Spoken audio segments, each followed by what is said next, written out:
Balamusizaako amanya ndi Judith Mugabe Kyayita nga ngenda basomera olugero lwa Kintu n'Ennambi ekitundu ekyokubiri lwawandiikibwa Jesse Ssekamwa.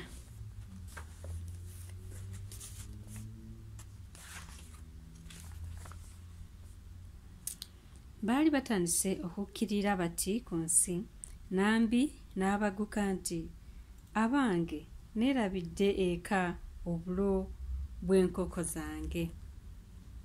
Ate Kintu talina nkoko era enkoko zange zijja kufa enjala kuba ku nsi tekuli bulo. Kanzireyo mangu mu maka ga taata Gulu mbuleete.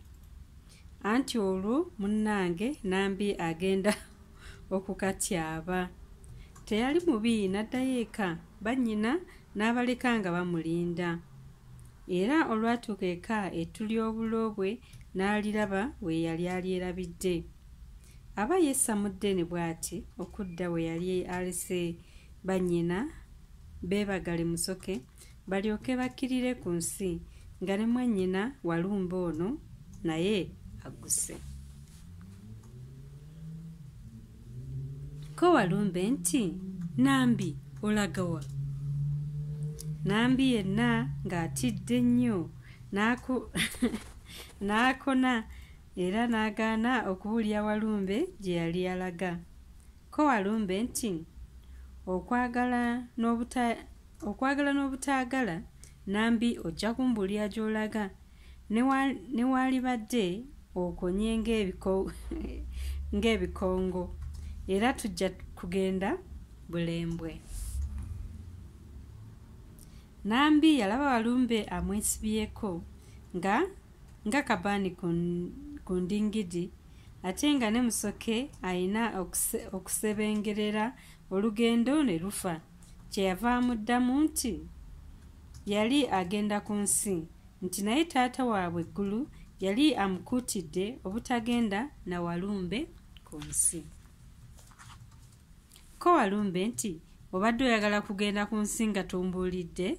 Kale genda, naye olumu ngenda kujja nkukyalire ne balo ku nsi. Nnambi yaddamu mu maziga ng'akaaba, ko ye mu mwoyo nti nga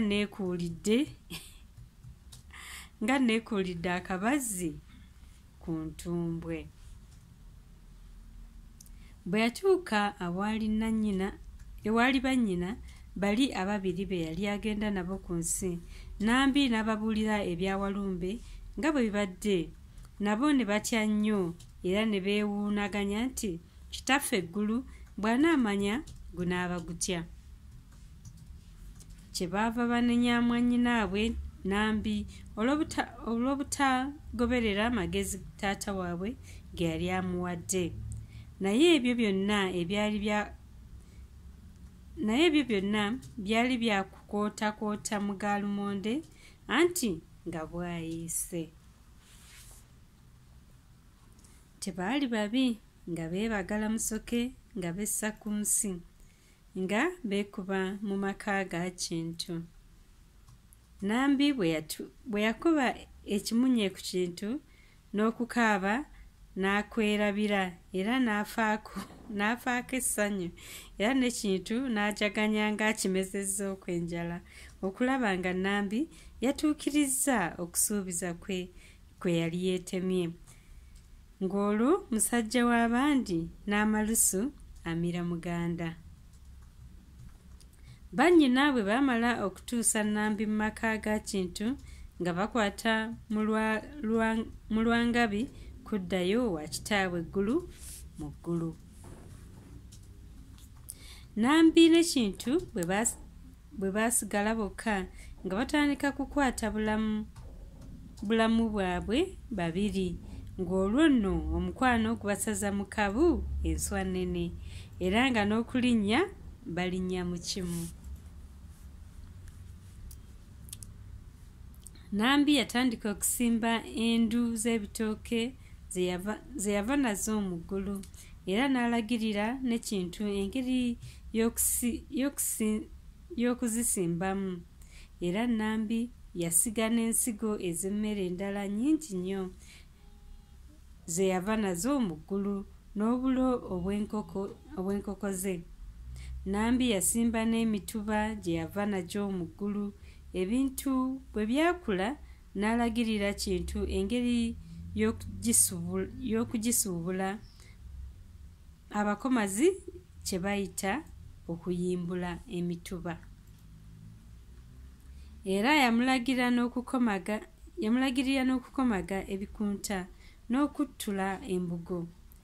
Ebikunta ebimu baabyeyaliranga ate embugo ezimu ne bazambala, endala ne bazeebikka. Bwe wamma obulamu bwa Nambi ne Kintu ne bubeera nga bujjudde essanyu lingi era nga balina emmere eya buli ngeri.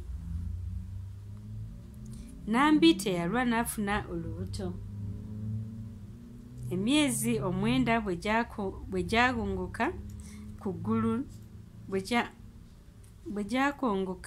ku ggulu n'akubawo omwana wa bulenzi. Teyajja okwo ng'ayongerera ddala okuzaala abaana balala. Oluusi yazaalanga n'atuukirira ate oluusi ng'azaala gannemeredde.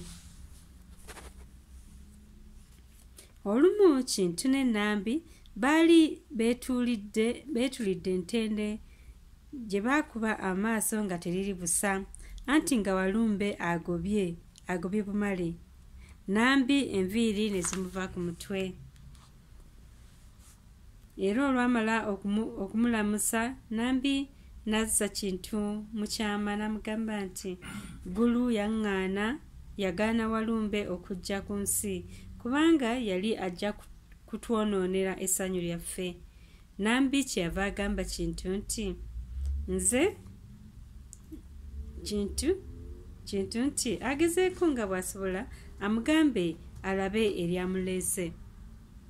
Naye Kintu yakandanga kugamba Walumbe abaviire, yamulemera ku mabega. Walumbe kye yakola kwe kwezimbira akayumba ke walako okuva ku maka ga Kintu ne Nambi ng'akakubako nga kalaala.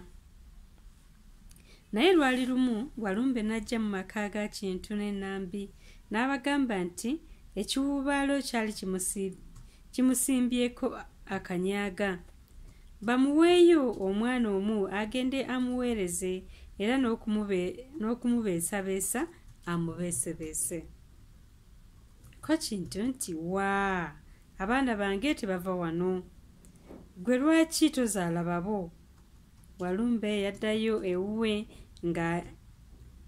ng'ayuuguuma nga balugu anaakwata omutuba era ng'obusungu bumulya. Waayitawo ekiseera kitono, Walumbe n'atta omwana wa Kintu ne Nambi omubereberye. Gwe wamma ne batya nnyo era ennyiike ne bakwata. Bwe baamala omwana waabwe okumumalyako ettonotono ng'eringi alyebakidde, Nambi kwe kugamba Kintu agende mu ggulu ewaggulu alope mukoddomi we Walumbe. Ne Kintu yayimukiramu ng'eyatega ogw'ekyayi nga yeebagala musoke nga yeekuba mu maaso ga kitaabwe ggulu. Ko ye nti mukoddomi wange Walumbe atandise okutulaba munda era omwana waffe omuggulanda kati ze mbuyaga ezikunta. Mwebale nnyo, mwebali eddala okwolereza. Ekitundu ekyokusatu mujja kukisanga ku Judy's Basket on my YouTube channel. Please do subscribe. Thank you so much. Bye.